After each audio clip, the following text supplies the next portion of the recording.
দেখো দেখো, আমাদের কাছে কত সুন্দর একজোড়া পাখি বাসা বেঁধেছে। এত সুন্দর পাখি আমি আগে কখনো দেখিনি। নাম কি এই পাখির? কি জানি কি নাম? এত পাখির নাম জেনে আমি কি করব? আমার আরও কাজ আছে এসব পাখির নাম জানা ছাড়াও। সরো দেখি, আমাকে কাজে যেতে দাও। এরপর রতন মিয়া কাজে চলে গেল। মেয়ে পাখিটা ছেলে পাখিকে বলল, যাও, তুমিও আমাদের জন্য কিছু খাবার খুঁজে নিয়ে আসো। আচ্ছা, যাই দেখি কিছু খাবার যদি পাই। সাবধানে যেও। রতন মিয়ার পিছু পিছু সেই জোড়া পাখির ভেতর থেকে ছেলে পাখিটাও গেল খাবার খুঁজতে। রতন মিয়া পাখিটার উপর বিরক্ত হল। মনে মনে বলল, হতচ্ছাড়া পাখি, সকাল সকাল ওদের জন্য আমার ঘুমটা নষ্ট হলো, আর এখন আবার আমার পিছু নিয়েছে। কত সুন্দর একটা পাখি আকাশে উড়ছে। এই পাখিটা নিয়ে শহরে বিক্রি করতে পারলে অনেক টাকা পাবো। দেখি পাখিটা মারতে পারি কিনা। এই বলে শিকারী পাখির দিকে তীর মারতে যাবে, তখনই রতন মিয়া বলে উঠল, এই এই আপনি করছেন কি? চোখে কম দেখেন নাকি? দেখছেন না পাখিটা আমার পিছে পিছে উড়ে বেড়াচ্ছে? আমার পোষা পাখি ওটা, আর আপনি কিনা আমার সামনে আমার পাখিকে মারতে চাইছেন? আমি দুঃখিত, আমার ভুল হয়ে গেছে। আসলে এমন পাখি সচরাচর দেখা যায় না তো। আপনি যদি কিছু মনে না করেন তো আপনার পাখিটা আমার কাছে বিক্রি করবেন। আপনাকে ভালো মূল্য দেব। আমার প্রিয় পাখি আপনার কাছে বিক্রি করতে বলছেন? কত দিবেন শুনি? একটা পাখি দিবেন, 100 স্বর্ণ মুদ্রা দিব। সত্যি? সামান্য একটা পাখির জন্য আপনি আমাকে এতগুলো টাকা দেবেন? হ্যাঁ, এক হাতে পাখি দিবেন আর এক হাতে টাকা নেবেন। তা পাখি কি জ্যান্ত লাগবে না মৃত পাখি? জ্যান্ত হলে ভালো হয়, মৃত হলে দামটা একটু কমে যায়, এই আর কি। ঠিক আছে, কালকে সকালে আপনি এখানে আসবেন, আমি জ্যান্ত পাখি এনে আপনাকে দেব।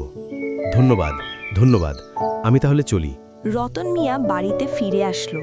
তখন তার বউ বলল, কি হয়েছে? তোমাকে আজ এত খুশি খুশি লাগছে কেন?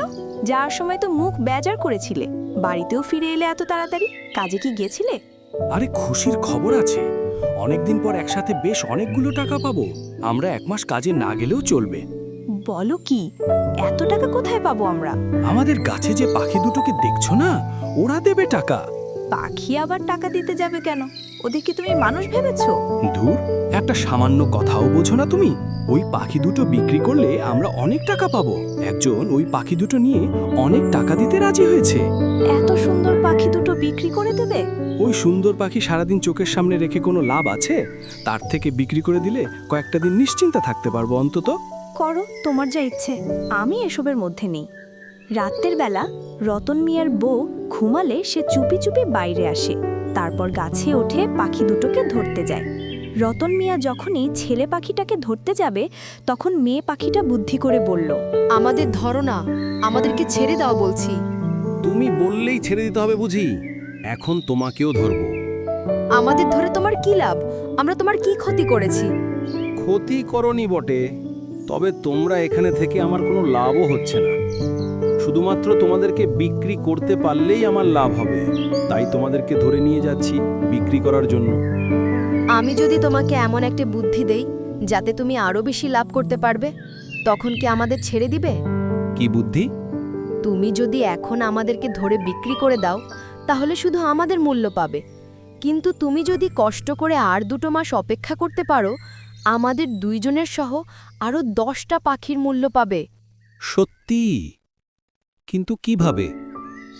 আমি কদিন পর ডিম দিব, কমপক্ষে 12টা ডিম তো হবেই। সেই 12টা ডিম থেকে যদি 10টা বাচ্চাও 2 মাসের মধ্যে ফুটে বড় হয়, তাহলে তুমি ওদেরকে বিক্রি করে কত লাভ করতে পারবে ভেবে দেখেছো? তাই তো, এভাবে তো ভেবে দেখিনি। কিন্তু তোমার বাচ্চা নিয়ে যে তুমি ভেগে যাবে না, সেটার কি কোনো ভরসা আছে? এত ছোট বাচ্চা নিয়ে আমি চাইলেও কোথাও যেতে পারবো না, কারণ এই কয়দিনে ওরা তো আর উড়তে শিখবে না। ভালো কথা বলেছ। তাহলে আজকের মতো আমি তোমাদেরকে ছেড়ে দিলাম। কাল লোকটার সঙ্গে দেখা করে সব বুঝিয়ে বলতে হবে। দেখি আমার প্রস্তাবে রাজি হয় কিনা। কেন হবে না? তুমি আজকে আমাদের পরামর্শ শুনে বুদ্ধির পরিচয় দিলে। হ্যাঁ, ছোটবেলা থেকে আমার বুদ্ধি শুদ্ধি একটু বেশি। আচ্ছা, তোমরা থাকো, আমি ঘরে গিয়ে ঘুমিয়ে পড়ি। রতন মিয়া সকালে গিয়ে লোকটাকে সব বুঝিয়ে বলল। সব শুনে লোকটা বলল, 12টা পাখি, আর 2 মাস অপেক্ষা করলে আমি 12টা পাখি পাব।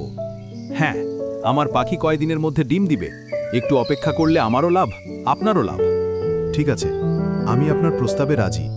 2 মাস পর আমি এখানে আবার আসব, আপনার জন্য অপেক্ষা করব। মনে থাকে যেন। জি আচ্ছা। এরপর রতন মিয়া বাড়ি ফিরে আসলো। তখন তার বউ বলল, কাল রাতে তুমি পাখি ধরতে গিয়েছিলে না? ঘুম থেকে উঠে দেখি তুমি পাশে নেই।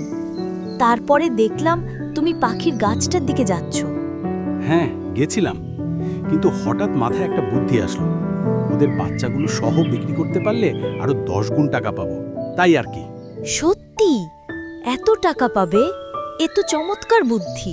তুমি মাঝে মাঝে পাখিগুলোকে খেতে দিও, যাতে ওদের বাচ্চাগুলো ভালো স্বাস্থ্যবান হয়। রতন মিয়ার বউ এখন সকালে বিকালে দুবার পাখি দুটোকে খাবার দেয়। কিছুদিন পর মেয়ে পাখিটা ডিম দিল। অনেক দিন অপেক্ষা করার পর ডিমগুলো থেকে বাচ্চা ফুটে বের হলো। রতন মিয়া আর তার বউ গাছের সামনে দাঁড়িয়ে পাখিগুলোকে দেখতে লাগলো। রতন মিয়া বলল, আমি যেখানে 10টা বাচ্চার আশা করেছিলাম, সেখানে 11টা বাচ্চা হয়েছে। আমাদের কপালই ভালো, তাই না?